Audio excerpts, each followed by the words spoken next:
okay? Oh, I will. Ian Gillan is fucking amazing. Unlike Wayne. All right. This meeting is being Wayne likes Ghost, so I mean, I'm not really too I shocked. like Ghost too, but anyway, go ahead. But we have good taste. You know what? Fuck this. No intro. Shut up. Welcome to fucking Red Sound Review. Today we're doing, what is that? Oh, today we're doing Black Sabbath versus Never Say Die versus Born Again. What are you showing? What are you showing me? I'm pissed off now. Greg, what are you showing him? God, yeah, keep that up the whole time so I don't have to see you.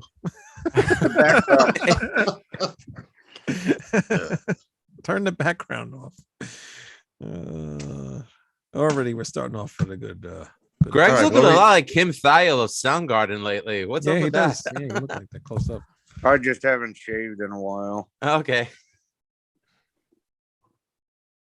He's gonna break out of his rusty cage. Actually, that relates to Never Say Die. Does it really? Yes, Kim Thale always said the Black Sabbath album that influenced him the most was Never Say Die. Wow. What? Interesting. That's crazy. Well, I mean, if you think about it, even though Bad Motorfinger isn't quite as half baked as Never Say Die is, it is very similar in the attempts, or not the attempts, but in the way the songs are written. But I finally got Coroner Grin first press on vinyl. What label were they on? Noise. Oh, they were? It only came out in Germany in September of '93 on vinyl. They're not easy to get. I've seen one for sale in the United States in the past 5 years, and I jumped on it. Lift it up again? Where did you acquire that? Dude, that looks like in pristine condition. It is. There's some creases and shit on the cover, a little bit of wear from where someone had it in their shelf without a jacket. But I mean, from the look and the sound of it, it couldn't have been played all that much, if at all. Wow, that's awesome. But a lot of people don't like that record because they don't understand it. But then again, they think Metallica is the greatest thrash. I think it's a freaking great album. What the hell's wrong with people? I love Grin. I said it was my favorite of the Corner albums. Mine's probably one Mental Vortex or whatever the hell. That was the one that actually took me the longest to get into because it's like a transition between No More Color and Grin. No More Color is my favorite. I apologize. No More Color. That's my favorite. And the reason that's my favorite, I used to have a VHS tape that they actually put out as some show. Live in East Berlin. Yeah, excellent show. It was the No More Color tour. Mm-hmm. And so I got into that album because of that VHS tape, which I no longer have, but Of course not. And I also brought this out finally. What is that? Doing something else. Voivod, Forgotten in Space, the box. Oh, set. wow. Oh, and you got the vinyl. Oh, wait. Hold up. What's on there? We have Roar on black and red splatter vinyl, Killing Technology remastered on green and purple, Dimension Hatros on gray and purple, No Speed Limit Weekend, which was a very famous live demo tape from '86 on double vinyl, cool. And the Dimension Hatros demos, along with a 40-page book that chronicles the Noise Years history of Voivod. The Chaos Mongers DVD, which includes a documentary, bunch of live videos, all their music videos from back then, and a USB drive shaped like Korgel the Exterminator here that includes all the music. Oh, dude, that's cool. Dimension Hatros or whatever. That's my favorite Voivod album, I think. I can't believe they toured with Soundgarden and Faith No More behind that album. What's even more amazing is who was the headliner, Greg? I mean, Louder Than Love and Real Thing tour along with Dimension Hatros. That's cool, man. And Yeah. who was the headliner? Wasn't it Voivod, right? It was Voivod. Mhm. Isn't that crazy when you think about it? The George Well- Fullen, who, sorry, go ahead. Epic hadn't really hit yet, and Soundgarden was still on Sub Pop out of Seattle. So, no, it does make sense in the fact that Voivod was the bigger band of the three at that point in time. Yeah, George Fullen, who produced my wife's CD Beneath the Curtain, was Mhm. at that show when it came to Long Island. It played at the Sundance in Bayshore, which was like the big hard rock heavy metal club out in Long Island. And he said that was like one of the best shows that he's ever seen. Oh, hell yeah, I believe it. I don't want to upstage you, Greg, with all your new acquired music listening you got there. You but, can't be. Depends on your definition of upstaging. I got the new Ghost EP Oh, for the love on of vinyl and CD. I have did that you- on CD. We fucking got to start over now. You can't And- show that. and it came with pile of sticker- shit after Grin and Forgotten in Space box set. It came with stickers too. Mine didn't come with fucking stickers, man. I'm a Ghost fan, and I was not keen on the CP at all. No, the EP sucks. You know, you're I not got the only one. something I've better heard though. that I did from. get the new Metal Church. Oh, The that's Metal- cool. Yeah, it came with guitar picks and some stickers and an autographed booklet. So that's Is it what a jewel case or is it that shitty digipack everyone That releases? is a jewel case. Okay, Oh. good. Rest in peace, Kirk Arrington. And while we're at it, rest in peace, Tina Turner. Yes, Ghost killed Tina Turner. They Oh, listened to Jesus the- Christ. They listened to Oh, the for cover song and fuck's then she sake. God, Too damn. soon. Too soon. died. Anyway, I was waiting for someone to post that on Facebook, and I'm not surprised it was you, Wayne. I'm surprised somebody else didn't do it. Actually, Ralph Villar posted a picture of RuPaul and said, "Rest in peace, Tina Turner." Well, yeah, I don't blame him for doing that because, like, a lot of people jump on the rest in peace Yes, recent absolutely. celebrity that no one was talking about until their demise.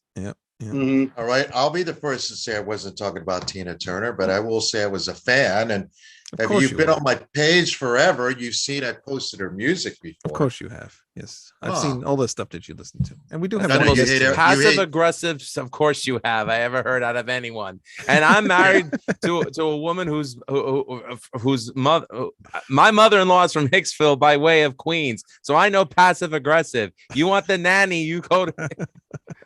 I know Listen. passive aggressive, and that was passive aggressive, Wayne. Well, Yeah, it was Wayne, you bastard. Anyway, go he ahead. listens to a lot of different stuff. Yeah, but he's- you hate you're a musical pygmy because you're about to put down Ian Gillan. Can we So say anyway, pygmy? Pygmy, yes. Well, what? here, I can prove something here real quick. It's my theory that at least a quarter of the American population is retarded. Sample size here, there's 4 of us. We have good taste. Wayne's retarded. That's 1/4. Theory proved. Well, that And was thus, tonight's social show. Darwinism takes into effect, ladies and We gentlemen. will see you guys next week. Oh, come on. Ah, Oh, come on. all You right. want me to call you an ambulance? You want a No. piece of wine with that Hold on. cheese? I, Wait, I, So mean I, to me. I will say I'm happy to hear that you enjoy Gren as much as Lou and I do, Wayne. Yeah, no, it is a good album. I like that one. That's I because kinda- it's a little bit more, more mainstream-ish sounding for them. So that's probably why I like it a little bit See, more. See, Not mainstream, but you know what I mean. It's more. It's no, more. I get it, and yeah. that's one of the things that really annoys me about reading some of these retrospective reviews from these younger guys. Everybody likes to bring up fucking Pantera. Coroner doing Grin in '93 and Sepultura doing Chaos AD in '93 had absolutely nothing to do with that. That is where they were moving already. And that's one of the cool things about Coroner is you can hear that natural evolution on each record. Right. Was Pantera even huge in where a corner for him? Where are they from? Switzerland. Was Pantera even meaning anything in Switzerland at that time? Not Probably that, not. no. I didn't think so. I mean, I know internationally they're huge now, but I'm talking about back then, No, I don't. Switzerland in the '90s, death metal was the big thing. I don't Right. even really think Coroner was probably still on the radar in her home country, unfortunately, in 93. Matter of fact, both Mental Vortex and Grin were recorded and mixed and produced down at Morris Sound in Tampa. Yeah, I've been there before. It's really cool, but disappointing because you're expecting something grand. It's just a damn studio. No. Very rude. You're talking with your mouth. It looks like someone gutted their aunt's house and turned it into a music studio, actually. It's the first time I ever went there. I was like, this is it? Okay. Well, not only that, when you look at the neighborhood it's in, so Not the nicest one, I guess. no. Ah, Ian Gillan certainly wouldn't be seen there. Nope. Who's Ian Gillan? I just want to oddly say enough, hello to the person in the chat room. I believe it's Mark Williams, and I cannot pronounce your band name. When you do come on Rat Salad Review, we talk about your band. We will talk about how you pronounce your band. Isage Venom. Maybe, I don't know. What's the have name no of the idea. band? I look at the chat. I don't know. He's See, not looking at. Mark, if you could, I don't know how. Can you phonetically pronounce your band name Yes. in the chat, please? Yes, do that so we can do So it what? correctly. Wayne, so is it true that Severed Angel will become the Wayne Noon Experience very No, shortly? Not if I have anything to say about it. No, it's gonna be Wayne Noon's Severed Angel. Oh, or Severed Angel featuring Wayne Noon. No, Great. feature- That's something I've always aspired to be. A band like LA Guns. Great. Oh, God. But let's get to what we are supposed to be talking about tonight, and that is Never Say Die and Dead Again. Born Born Again. Again. Sorry. I wish I was dead again. After listening to Born Again, what do you want to do first? Fucker. Asshole. Well, might as well go in sequence. All right, we'll go You in can't sequence. just take it. I mean, I do give you a lot of crap about certain things, but I've never said anything super horrible about Halloween, even the stuff I didn't like. You can't just take a record that fucking changed my life and shit all over my happiness like this without expecting some backlash. I mean, this is like when they canceled the Choco Taco. They canceled the Choco Tacos? I didn't Yeah, even a know long they time canceled the Choco God Taco. damn. Is Yeah, there no That happened God? like 2 years ago. I've been Yeah. I've Is there been no so God? busy celebrating the return of the Mexican pizza. Yeah. The Right. Mexican pizza has returned? Anyway, go ahead. And That's and he- called comic timing. Mark said you got it right, Cole, but that's Manny actually. He's using somebody else's computer there. But that's Manny. So you got it right. You got the band's name right. What, did he pronounce it? No, I guess you did. I did. You did. Isage Venom. All right. All right, Lou. I mean, I'm Cole. Lou. Anyway, go ahead. It doesn't matter. So anyway, Never Say Die. I do like it.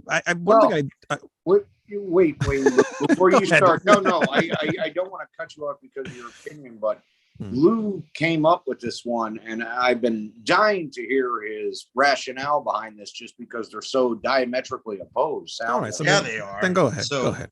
So, Go ahead. Lou, Lou. what kind of Forgive me. drugs were you on when you came up with this? Go ahead, please. Losartan, metformin. He was cheesing hard, bro. Why they call it cheesing? Because it's fun to do. Oh!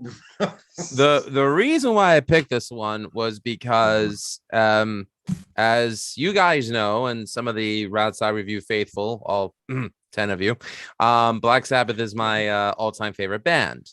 I don't discriminate in terms of lineup because to me, well, with the exception of 13, but as long as Iomi is playing on it, it's relevant to me.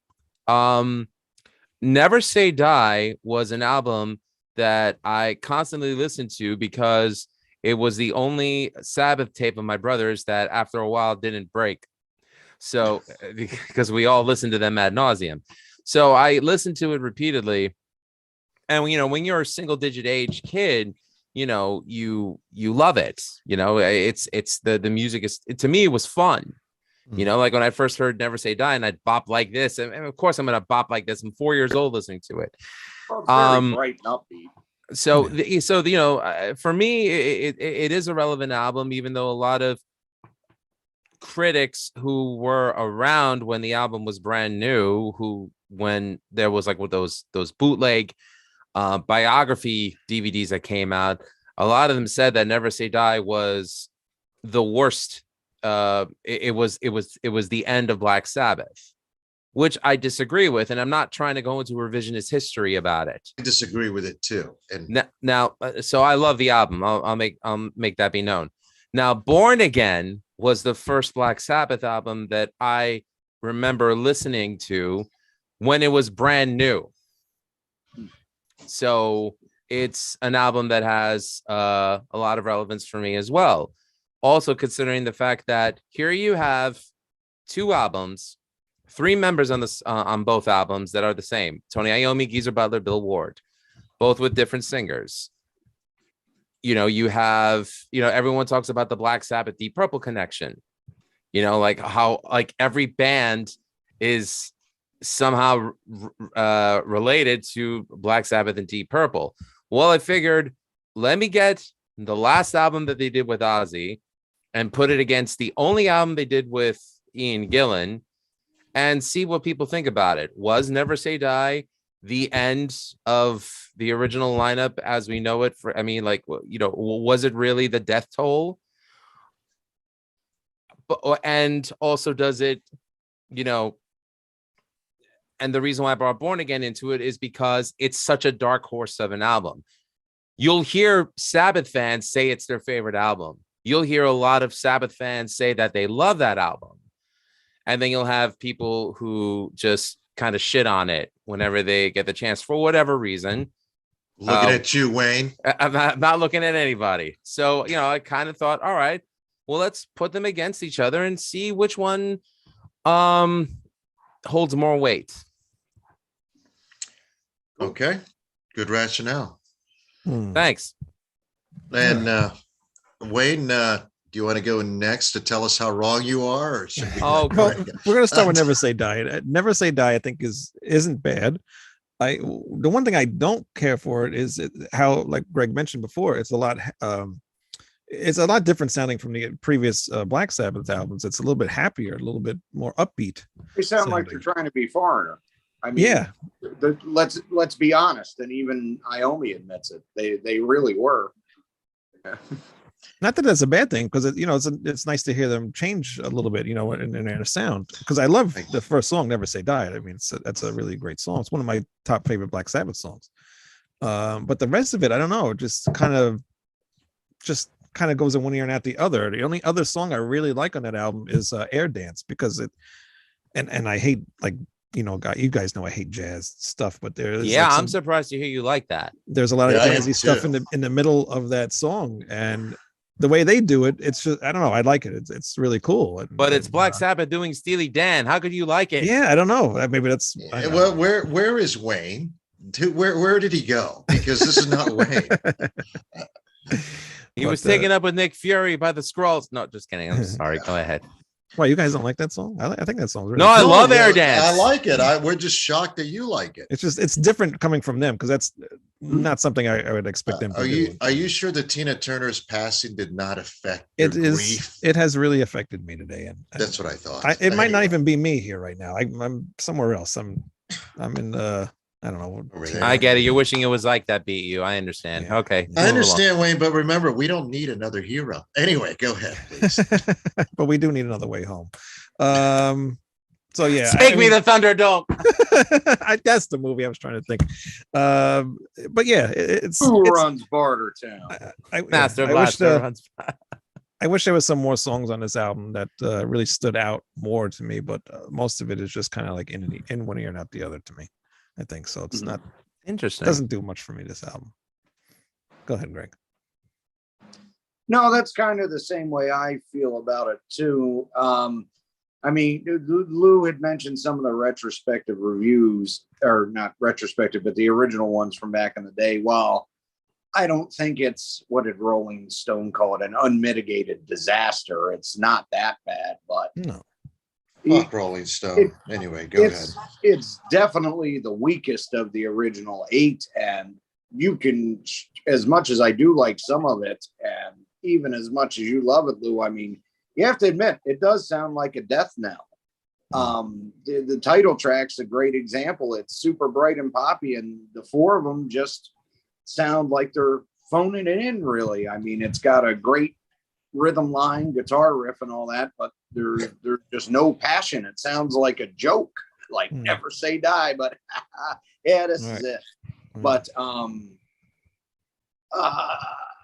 Junior's Eyes, I think, is one of the best songs they ever wrote. That's a real cool one. For the most part, outside of A Hard Road, which is an okay song, and just about everything on this, aside from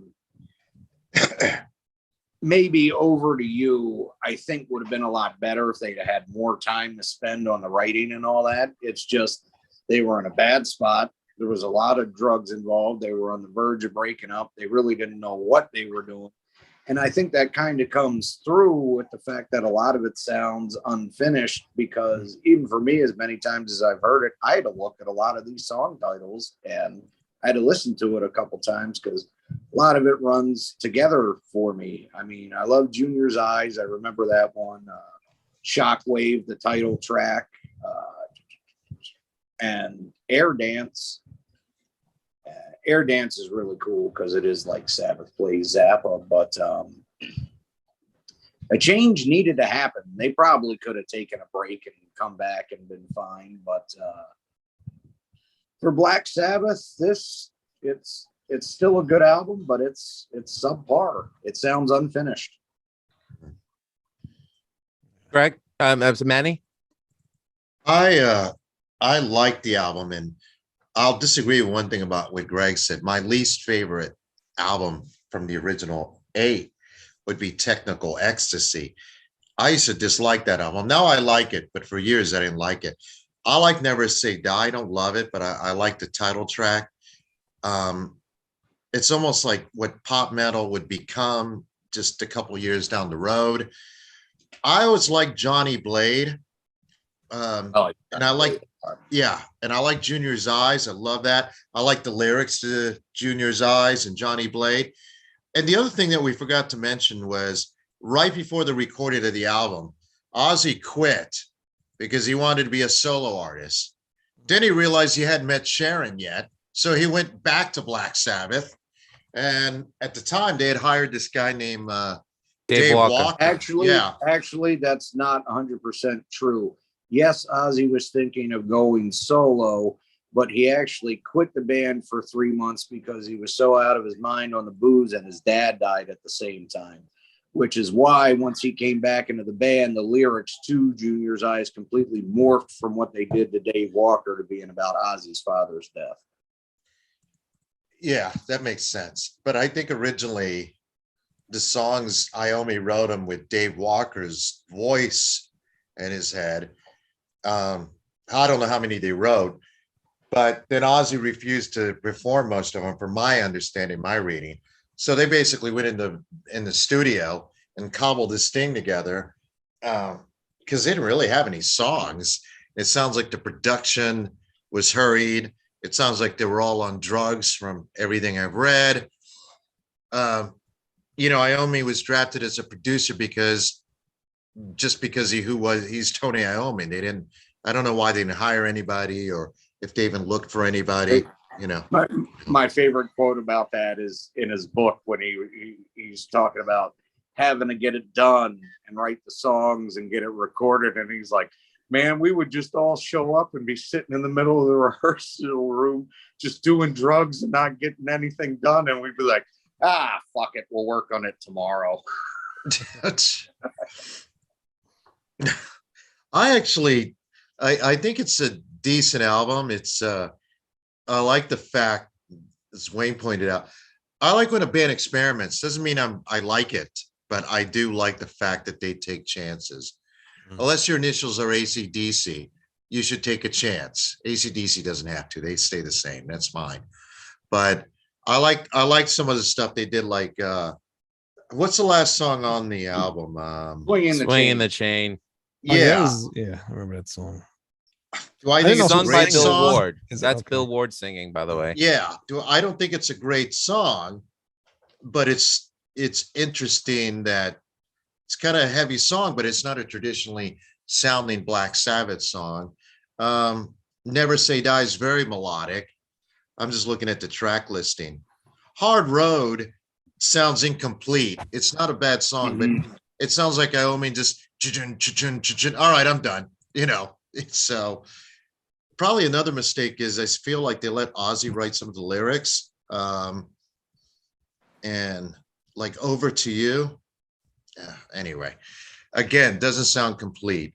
Basically, the album, I don't care what Rolling Stone says, it's better for Blacks. The thing is, by Black Sabbath standards, any lineup of Black Sabbath, this is not, doesn't measure up. And especially when you point to the first 6 albums, at least, which changed the face of music. Then you get to this. But the music industry was different then. I mean, you didn't get a break back then. You toured, recorded. You were forced to create. You didn't have time to craft 12 songs or whatever. I mean, these guys literally went into the studio and made this up. Air Dance is interesting, but it sounds incomplete. I think the first 4 songs on the album, or 3, sounded complete. And which one did they record originally or started working with Dave Walker? It was Junior's Eyes. Junior's Eyes, and I know they started Johnny Blade with him, but I don't know if they ever actually completed the song. Well, that's another interesting song, Johnny Blade. It sounds like it begins with synthesizer, right? It does. It is. I think that's Don Airey. Honestly, yes, it is Don Airey. And Deep Don Purple Connection. Don Airey actually originally came in to play either bass or drums, because either Butler or Ward, they weren't sure. Or wait a minute. Don't confuse it with Heaven and Hell, because they brought in Craig Gruber of Elf to. That's right. I'm thinking of Jeff Nichols that came in and was going to play for Terry when they were getting ready to do it. Never mind. But I really like Johnny Blade, and it really truly does sound like Sabbath does Foreigner. But Manny had mentioned Technical Ecstasy, and one of the reasons why I like Technical Ecstasy a lot more than Never Say Die is because they were experimenting, but they had enough time to finish and coalesce these ideas into something that was more in line with Sabbath. I mean, there's passages on here where Tony doesn't really sound like Tony. Yeah, I agree. Matter of fact, Swinging the Chain is a perfect example of that. What's a real shame about that song is that totally harkens back to the first album. If they had had the time to finish it, that could have been as great as Wasp, Behind the Wall of Sleep, that instrumental jam before NIB starts on the first album. Yeah. Well, sonically too, it doesn't sound, you can tell it's Black Sabbath because of the way Ozzy sings, and his vocals sound great on it, which is amazing considering what state he was in. Interesting. You thought so? Yeah, like on Never Say Die, Johnny Blade. There's no way he could hit those notes nowadays, but Johnny Blade. Interesting. And Junior's Eyes too. That synthesizer part in the beginning. I guess I didn't realize that was Don Airey. Thank you guys. And it goes into that, kind of that drum, doom, doom, doom. I thought that was very interesting. And again, if Iommi had more time to work on it, I think it would have been an amazing album. I think it's a good album. It's not a great album. And I think touring with Van Halen. Now, I don't totally believe those stories Van Halen totally blew them away. I think they stole a lot of their thunder, but I think also that Van Halen was pointing a new way. And I think Iommi kind of saw the writing on the wall. So he was trying to move the band in some sort of direction. When Dio came in, that's more natural to what Iommi writes because he had a co-writer, Dio. But I like the album. I don't love it. I think it's interesting, and it's definitely that Technical Ecstasy of the original. It definitely is the oddball in their discography, in my opinion. What's with the album cover? What the hell is that on there? 2 air pilots or something? No one knows, but originally the album cover was supposed to be the one that ended up being on Rainbow's Difficult to Cure. Right. What? So, the Difficult to Cure album cover. That was supposed to be the original cover of Never Say Die, but it never happened. Is there no end to the no, connections Iommi between hated Black it. Sabbath and Deep Purple? I mean, are Nope. there no ending to these connections? Wow. Nope. And oddly enough, Glenn Hughes is going on tour this summer with Yngwie Malmsteen. So Which is kind of cool, actually. yeah, it would be cool. It would be if it wasn't Malmsteen. But... So, all right. So I'm gonna come at this as objectively as I can. No, don't be objective. Just we're not critics. Go ahead. No, I mean I will be the first to admit that it's the weakest of the original 8 because it just sounds like a band that didn't have confidence in its own material, and to call it Never Say Die is that I think them taking the piss out of it. That's what Geezer said. Yes. Yeah, and I agree with him. I mean, Swinging the Chain. I agree with you guys' statement that if there was more planning behind it, it could have been a killer, epic album closer, but it just sounds like here they are going from like this bluesy swing to all of a sudden like where did that come from? Like there was no bridge there, It just goes, yeah. So it doesn't make any sense, to quote Johnny Cochran. Sorry. One good thing about it, though, as jarring as the saxophone and the breakout and some of Swinging the Chain can be, at least there's no jump on technical ecstasy like with Rock and Roll Doctor, where all of a sudden you go from Sabbath's Doom to a fucking barroom boogie piano. Speaking of which, who's playing the sax on that tune? Who? Anybody know? I believe no, but Will Malone. Will Malone, the guy that it is Will Malone. He did the brass arrangements, and Will Malone was the producer of Iron Maiden's self-titled debut. That's interesting. I did not know that. So you could thank or blame him for it. Anyway, depending on your Sorry, how you feel. Cut you off. Yeah. But Breakout was just like, where's this going? I mean, I have to give a shout out to Ralph Vieira because his review of Never Say Die, the only thing that he had to say about Breakout was he had a pachyderm next to the gigantic pile of shit that had just come out of its system and said, "This is what I think of Breakout," and he showed the pachyderm. When I was a kid listening to straightforward Never Say Die, Johnny Blade, Junior's Eyes, Hard Road, and Shockwave and Air Dance, six songs that I still love to this day. I mean, I love Paranoid, but I think I'm just burnt out on it. So I look forward to making a Sabbath playlist and having Air Dance or Shockwave on there, just because it's not as overexposed. So, it's safe for me to say that this is the album that I keep going back to, just because it hasn't been overexposed.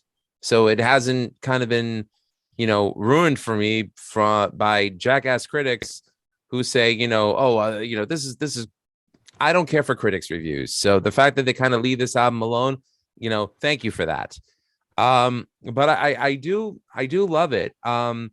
The one thing I noticed is that Tony Iommi, I mean, he was the main producer of this record, and I love Iommi, but I'll be the first to say this.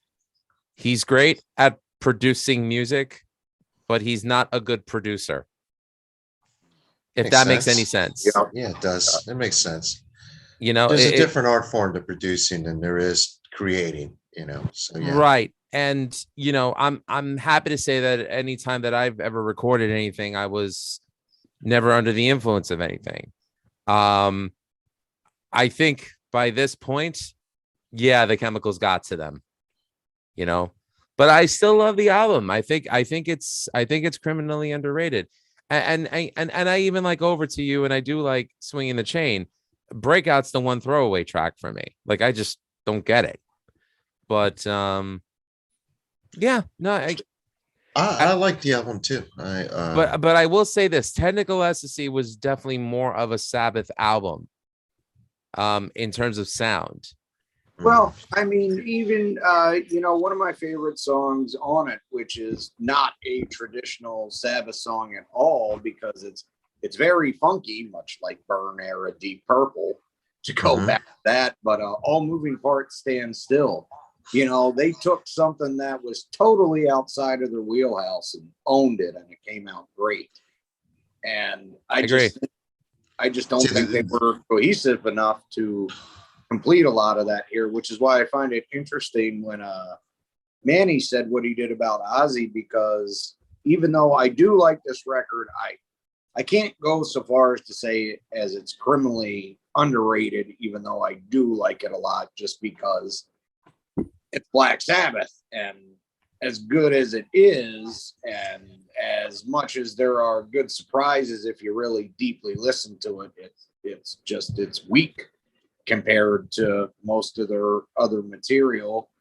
But Ozzy, for me on this, he only sounds like he comes alive on Junior's eyes. Other than that, he just kind of sounds like he's reading off a performance for a paycheck. Well, I've always. Yeah, go ahead. Go ahead, Lou. I mean, look, I'm gonna flat out say it. As much as I love Ozzy, and as much as Diary of a Madman is one of my favorite albums of all time, I'll be the first to say it. Aside from the vocal delivery, dead weight. Mm-hmm. Oh, I mean, the rhythm section of Sabbath drives them. Iommi's riffs drives them. Yes, Ozzy's vocal delivery drives them, but I mean, he's reading Geezer's lyrics.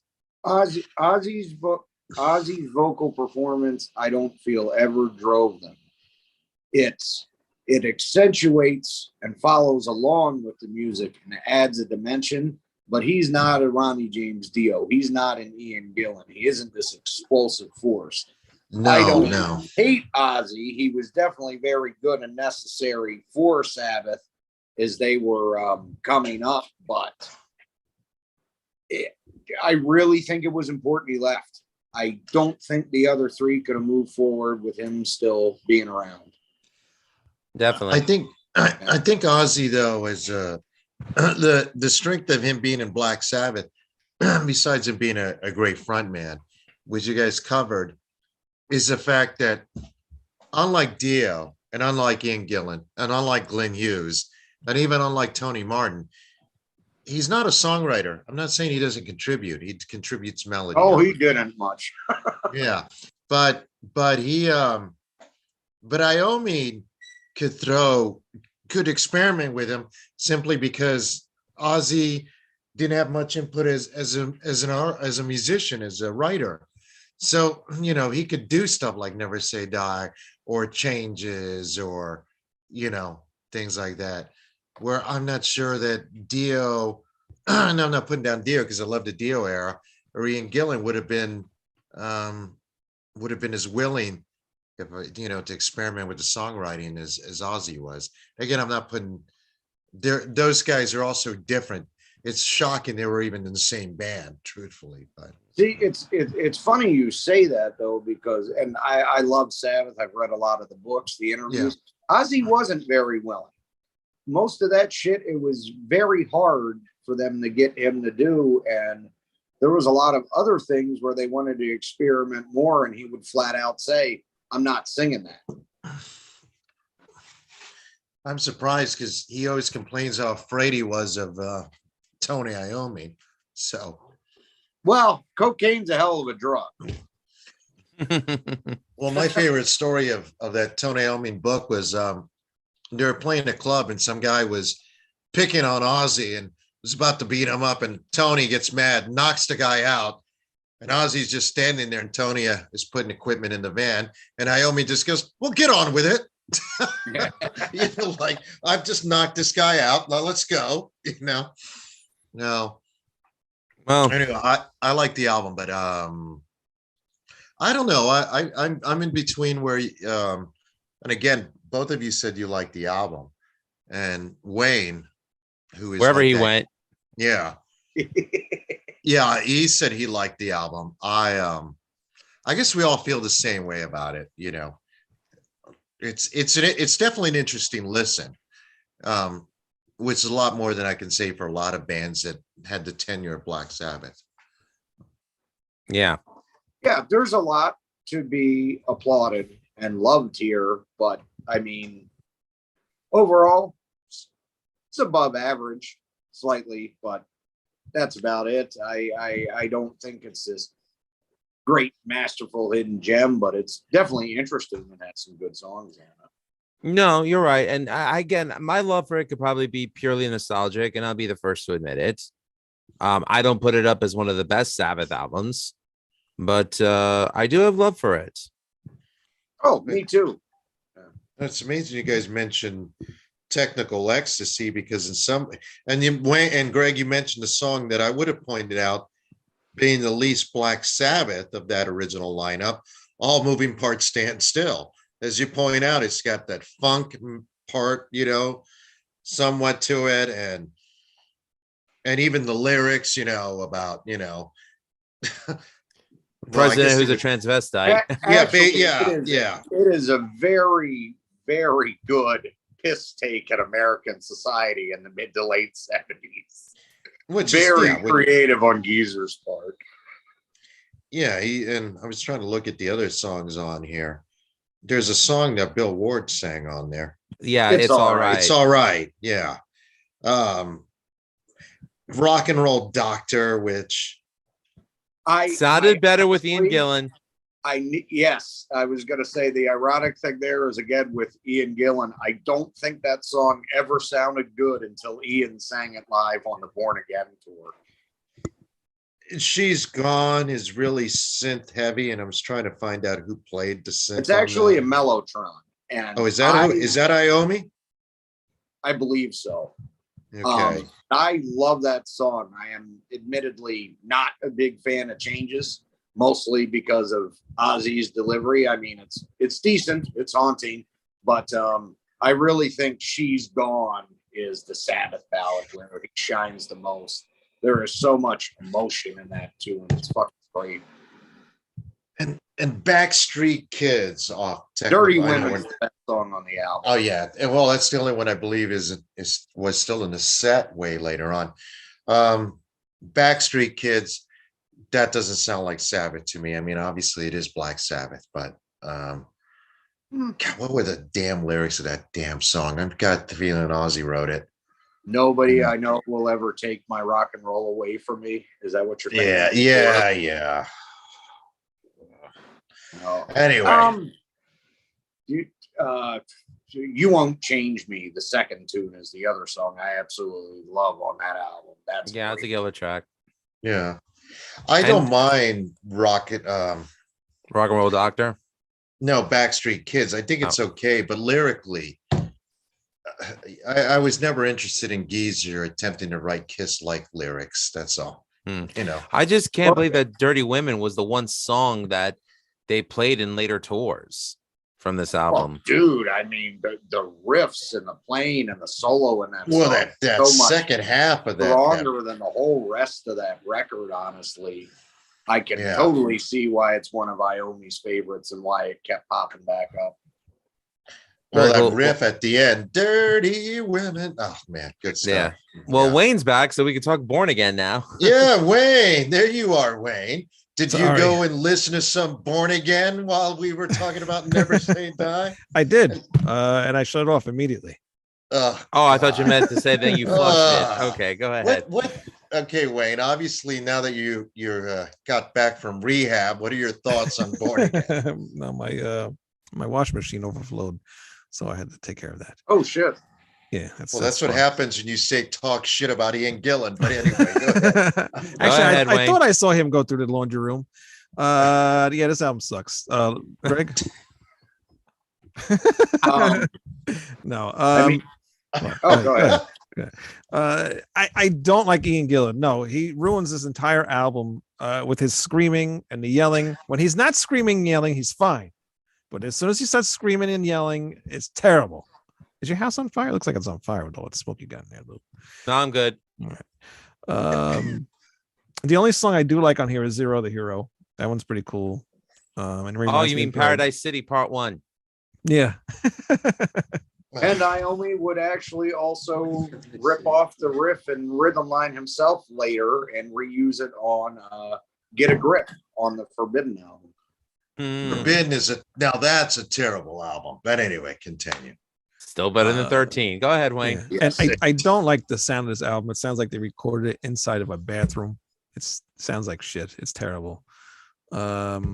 Yeah, well, that's funny. That's Iommi and Ian Gillan's biggest complaint about it was it the mix or the production, Greg? The production of this album. It was the mix. I actually have the Manor tapes, the original mix of the album. So they had been friends for a long time, but they got together after the whole fiasco with Dio leaving and just kind of partied and decided they wanted to do an album together. And started jamming in Clearwell Castle. Bill finally got sober, showed up, and they just had a load of fun. And I don't remember what they originally wanted to title the project now, but it wasn't originally supposed to be called Black Sabbath, which is actually very ironic because it is totally a Sabbath record. But they turned it into Warner Brothers.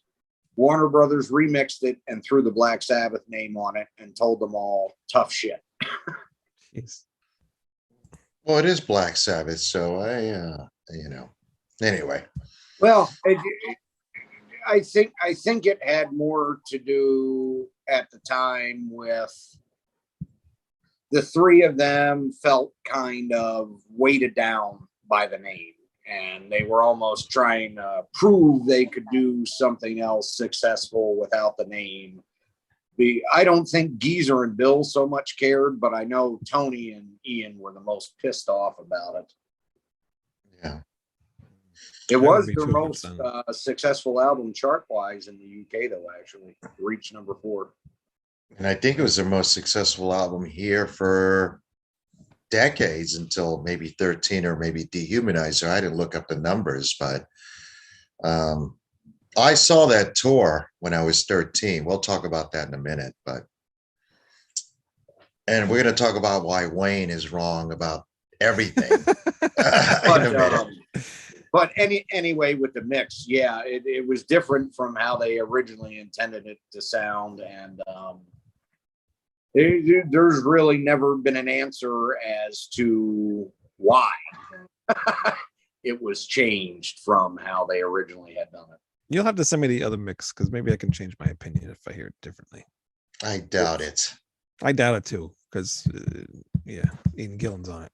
How the hell, Wayne, do you like all those sissy burger singers in those power metal bands singing about knights and dragons and all this other horse shit, and they sing like they've got their balls in a vice, but Ian Gillan, you're like, oh my God, what's that screeching? Oh, he's terrible because they can do it in tune and with the music. He's just like all over the place. All over the place. He isn't. Disturbing the Priest, those are awesome soaring screams that just fit it perfectly. Yeah, the production makes it worse because it's just noise everywhere. It's just a wall of fucking noise and just screaming and yelling. Beautiful. It's like I'm in church. It's like I'm in church. I like the shitty production. I do too. That's part of the charm of the damn thing. To me, it sounds like that. To me, the same thing with Maiden's first album. I love the raw production of it, but it sounds good. That's the difference. You can hear the instruments. This it's just like a wall of reverb, and you can't hear anything. It's just noise. Yeah, you can. You know what you can hear? The awesomeness is what you hear. Yeah, I think my ears are still bleeding. There's still blood coming out of my left ear, and I think from my anus too. I think there's blood dripping out. I don't know what you're putting your anus. Prison, Wayne. You don't need to talk about your. I feel like I was anally raped after I listened to this album. And I've listened to this album quite a few times because Greg always raves about this album, and it's like I rave about it too. I love the album, and so it just never clicks with me. I could just never get into anything on this album for some reason. It's just Ozzy said it was his favorite post Ozzy Sabbath album. Really? Well, maybe now I've got to change my mind, but no, I'm just kidding. I'm love the album. Being sarcastic. No, he was probably being serious. He was probably high on cocaine when he said it. Yeah. I love the album. of course, I've got a bias too because I saw the tour when I was 13 in Lakeland Civic Center. Quiet Riot was the opening band. Riot opening up. Quiet Riot. They didn't have the stone hedges that you see that they make fun of, rightfully so, on that tour. Because it was 45 feet high and could barely fit into any building in the world. Yeah, I didn't know that at the time. I remember the stage. It almost is a sold out show from what I remember. And the stage is bare and there was a bunch of smoke. And you can tell Ian Gillan sometimes didn't know the words to some of the classics. Because every once in a while he'd be singing, finish with my woman, because he wouldn't remember. He just they had to write them down on the floor, and he said he couldn't see them under the dry ice. Yeah. Well, that I remember a lot of dry ice, but it was definitely a no frills show. There was no, but it was excellent, and I loved it. So you saw the little person in the devil makeup, the baby devil? No, I didn't see that. That lasted 2 shows and it never made it out of the UK. Gillan and Iommi were appalled, and the second night they promptly removed the mattress the poor little bastard was supposed to fall on. He broke his legs and it was never brought back. I just think that it's funny that the Stonehenge set, Geezer Butler purposely put it in feet, but they made it in meters. It was Don Arden. Oh, it was Don Arden that did that? Oh, okay. All of that was Don Arden's idea. It was none of it would run past Sabbath at first. You know, what I think is sad is Black Sabbath probably would have been able to hold on to their success if Ian Gillan had stayed. I don't think he would have stayed anyway because Deep Purple was calling, but even if Deep Purple wasn't calling, I don't think he would have stayed. I think Iommi and him as songwriters probably would have. No, they both talked very fondly of each other and stayed friends. And from everything I've read that they've said, they did intend to make another record, but the Purple reunion came up and Iommi told him, yeah, do it. Yeah. And, Iommi was on Gillan's 2006 solo album, Gillan's In. And they also released a couple singles together. So no, they're still on very friendly terms. But Ian's lyrics for Sabbath were anything unlike. Oh, that's an understatement. Yeah. The farthest thing from Sabbath lyrics that you could expect, with maybe with the exception of Disturbing the Priest. I mean, that was a pretty freaking evil song. And, I love the that most song. evil thing Sabbath has ever recorded. Evil sounding, anyway. I agree. At the beginning.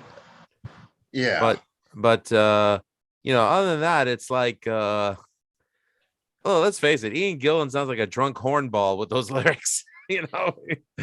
It's Sabbath and almost embracing LA, Sunset Strip. Only on Hotline and Keep It Warm. Well, Digital Bitch is I love this song, but that's kind of ridiculous. And we don't know if that's Keep about away Sharon from the Digital either. Bitch. Yeah. And then there's one song, I think maybe the second or third song, he's kind of like trying to rap or something over the music. It sounds like he's trying to rap. He's trying to do something. It's terrible. Are you talking about Zero trying to Hero? fucking rap? No, it ain't Zero Hero. There's a song on there. I think it's the third song. What The third song is Disturbing the Priest. Maybe it's I don't know. There's this one on there where it sounds like he's trying to rap. I don't know which fucking song you're talking about. I don't know, but he does have a sense of humor. I mean, Down by the River, where the heroes eating raw liver. That's another thing. Possibility, the lyrics are, possibility. It's like what? The lyrics are stupid, and they feel like he just wrote lyrics to anything. Like I have these old lyrics left over. Let me just sing it over this song. I don't. Do you know how drunk he was when he wrote these lyrics? Yeah. Trash is based on a true story, by the way. I can tell that. But you would think like the guy producing the album, this doesn't make sense. You got to go with the it music. was them. Yeah, it was them and Robin Black, but I don't think Robin Black had any say. You think Martin Birch would have let them get away with that? Sabbath No. is very famous for their pranks, and they were usually against Bill Ward. However, Tony and Geezer actually almost killed Ian Gillan during the recording of this album. You guys ever heard about that? No. So Gillan was very into, natural living and nature and being outside at the time. So he had set up this huge tent with a cook shed and all this shit out next to the pond at Clearwell Castle. Well, Tony and Geezer got pretty drunk one night and decided to fuck with them. So they found a couple old pyrotechnic charges from a stage show in the basement, decided to light them off in the tent. Damn near killed him and killed every fish in the pond with the shockwave. And Ian couldn't hear for 2 days. Amazing. Wow. Yeah, keep it warm, Lord. Keep it warm, rat, till I'm by your side. Yeah, I mean, basically, the song is about him leaving his woman because he needs to sleep around, but keep it warm when I come back. I mean, it's crazy that that song passed Tony Iommi's inspection as far as lyrics, but. Well, I mean, I don't think it is, and also that's not how I interpret it. That song, it sounds like he's going out on a trip or something. Never once does he mention sleeping around. I mean, Oh yeah, it does. I need to see what's over that hill, woman. Blah. I mean, you'd have to look at it. When he says woman, he's speaking to his woman. Anything could be over that hill. It doesn't necessarily have to be another slice of pussy. Gillen's a little bit deeper than that. If I maybe, but he's been married to the same woman for decades right now. So she passed away recently. Oh, you're right. She did. Yeah. But anyway, and well, I think all of it sounds like a Sabbath record, with the exception of "Keep It Warm." That's a little bit different, but then again, fucking Air Dance. But anyway, it was very collaborative, and there were compromises. It was about everyone feeling comfortable within the band, and that's who Ian is. And a lot of it isn't out of nowhere. It's a lot of his humorous references are very idiosyncratic, but I think it fits. It does. Yeah, I agree. I mean, I like the album. One thing that really pisses me off about this, because it is my favorite Sabbath album, and I would give it a 10 out of 10. I think it's perfect. But, people make all these fucking comments. Oh, Sabbath, Lord of Doom and Gloom and this and that. Yes, fine, whatever. Their lyrics were not always about evil shit and the fucking devil, Those are really very few and far between. Geezer Butler was a very varied lyricist. I agree. I agree. A lot of this stuff isn't as out of place as people try to make it sound. Now, the one I will say that always bothered me is on the title track. Sitting in my room with the gray and plastic retards floating in circles. What in the fuck is he talking No idea. No idea. But I like the title track because there's a gospel feel to it in parts of it, which I thought was interesting, Oh, very interesting. And the way it builds to his screams and then comes back. It's a very neat emotional trip. Yeah, I think he blew his voice out after that tour because he could still sing, but he could never do those high pitch screams that Wayne hates so much anymore. Yeah. Now he just relies on head voice for like higher pitch stuff. It's not the same. I've seen Deep Purple twice since 2002, and he could still sing in tune, but he can't do those wails like he used to. One thing I want to mention, though, about this lineup, I heard that, Wayne. One thing I want to mention about this lineup, the photo shoot that they did for this album, you couldn't find 4 different characters, 3 of them in black, 2 of them with leather jackets, 1 in a black blazer. And here's Ian Gillan with a fucking poncho. Like, you think he's the man with no name.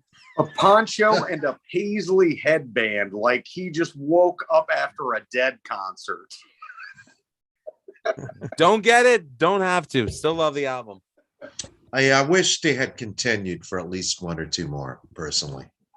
I was happy with the Deep Purple reunion because I love Deep Purple, but You I know would have what? liked to see one more. I would trade Perfect Strangers and all the rest of the shit they did in the 80s, that whole reunion, just to hear him sing Danger Zone from Seventh Star. I do love that album. I do too. And I think it would have been, that probably would have been more up Ian Gillan's alley, that kind of bluesy sound Naomi was going for on that album. But well, the second half of that album, the first half of that record is Sunset Strip nonsense. But can I say something though? When I heard No Stranger to Love, I thought that was Ian Gillan when I was 6 years old. I didn't know that was Glenn Hughes. Because Glenn Hughes and Ian Gillan's vocals are almost identical to a point. Oh, I mean, I didn't hear Seventh Star until later, and certainly way after Born Again. But my dad was a big Purple fan, and I had taken all of those records. And I really didn't, sit and look at who was in the band on the different ones and all that. Yeah. But first time I heard Burn, I thought it was him. When I looked at the back of the record finally years later, who the fuck is Glenn Hughes? Yeah. it's amazing is all those Deep Purple guys still sound pretty damn good, vocal wise. Yeah. Yeah. Ian Gillan and David Coverdale's finally lost some of that power, but which is why they're not on that farewell tour right now. well, I think Coverdale hired like a backup singer for him. He did. Yeah. And I admire that. He's not trying to fool anybody, so I like that. All right, so should we just give our ratings? Wayne? Well, Yeah, sure. Yeah. So first time I ever heard Born Again, just to give you guys some context, I knew the original lineup of Sabbath, loved it. I may have heard, I'd heard the Mob Rules because I had seen heavy metal and all that, but a friend of mine who lived a couple doors down, he was just giving a bunch of his old records away. And oh, sweet Sabbath album, I never heard of him. I'm looking at it. Ian Gillan, this is interesting. Dude, I threw that on and it just fucking comes roaring out of there with so much power. I mean, just like they sound rebirthed on Heaven and Hell, they sound like it again on Born Again. And even Naomi's guitar tone on this just has this sinister, biting edge to it that goes with Gillan's vocals so well. I agree with that. And I mean, it's just amazing. There's certainly other records they've done that are equal to it, but I mean, it just knocked it out of the fucking park, man. I mean, some of his best guitar playing ever, all of them, some of their best playing ever. I mean, they sounded home and like they were having a great time. And you give it a 10 out of 10? Oh, 10 out of 10. It totally changed my life. It was one of the most unhinged, cool things I had ever heard like that. It's just this spectacular oral journey it takes you on. Love the album. What do you give Never Say Die? Oh, yeah, good question. Thank you, Lou. Never Say Die. I can't give it higher than a 7 out of 10 because I really do like it, but it's just a little too disjointed. I mean, it's not a terrible album. It just needed more work. I agree. All right. I'll give Never Say Die an 8 out of 10, and I'll give Born Again 10 out of 10. And with that being said, I gotta go because 15 years married today. So Happy anniversary. Happy anniversary. Get out. Happy anniversary. Thanks, guys. And thanks for doing an episode on my recommendation. After 2.5 years, about time. Okay. Last time. Bye, guys. Sorry about that. It's all good. Love you guys. Peace. Love you too. See you. All right. Never I'll say give my die. rating. All right, go ahead. I'll give my rating, then you give yours, and I guess you got another interview. All right. So I'm going to give Never Say Die 7 out of 10. I like it, but it's a bit disjointed, as you guys have said. It's not bad. It's not great, but I admire the experimentation. So I'll give it that. Born Again. I was 13 years old when it came out. I loved it. Hard rock and heavy metal hadn't changed. There was no thrash yet. Keep that in mind. Pop metal, hair metal, whatever you want to call that shit, which I did like. I'm not selling it down the river. it was in infancy. Motley Crue had only released Shout at the Devil and Too Fast for Love. Out of the Cellar, Led Zeppelin was gone. So believe it or not, Born Again was probably the heaviest album outside of Motorhead. And those bands that were starting to discover that year, Raven, Merciful Fate, because of magazines. So to me, it had a huge impact. And I still love the album to this day. So I give it a 10 out of 10. Wayne. Damn, what am I missing on this album? I don't know what I'm not getting. I'm giving it a 2. At least like one song. Oh, my heart. Anyway. And Never Say Die, I'm gonna give a 5 because at least like 2 songs on there. I'm about to join Tina Turner. Oh, my heart. I'm coming home, Elizabeth. Oh, no. Oh God, yeah. I don't know. I gotta hear it. You could send me the different mix, and I want to see if there's a difference. I will. I mean, it is still very raw, but it doesn't have the muted tinny sound that the finished album does. Yeah, there's definitely some tinniness going on there. Yeah, the tinness is the huge problem. It's the only problem. You know what's funny? It doesn't really bother me all that much when it comes listening to it. I mean, yes, the Manor tapes do sound better, but I never really it bothered me all that much. It's funny too, because there are a lot of albums that I like, especially like the early Misfits albums. They sound like total shit, but there's good songs in there, so it doesn't matter. You know, I don't really care about production all the time. It really depends on the music. This one, it's between the production and an Ian Gillan and the songs not being that good to me. They just don't click with me. I just can't get into it. Understood. So you're wrong, but I get it. You're wrong. I mean, I will not forget these outrages I've suffered today, but I'll be forgiven at some point. So yeah. But sorry. It was funny when you said something about Hotline or Keep It Warm and Wanting to Laugh, because the album that follows this, Seventh Star, the first time I ever heard the opening track with Glenn Hughes and his ridiculous over the top all over the place, I burst out fucking laughing. I was like, seriously? Black said, what the hell happened? See, I gotta listen to that album again. I haven't heard that in a long time. All right, well, gentlemen, I guess that's it. That's it. Next week, I don't know what we're doing. It. We can cut it, but Wayne, if you got a couple minutes when we're done with this before you have to do your interview, I got to show you something else I picked up recently. Yes, I will. I have some time. I actually have about 45 minutes. Oh, no, I got some time. RatSaladReview.com. Hit subscribe, and we will see you next week. Indeed. Until then, go listen to some Black Sabbath. That's right. Goodbye.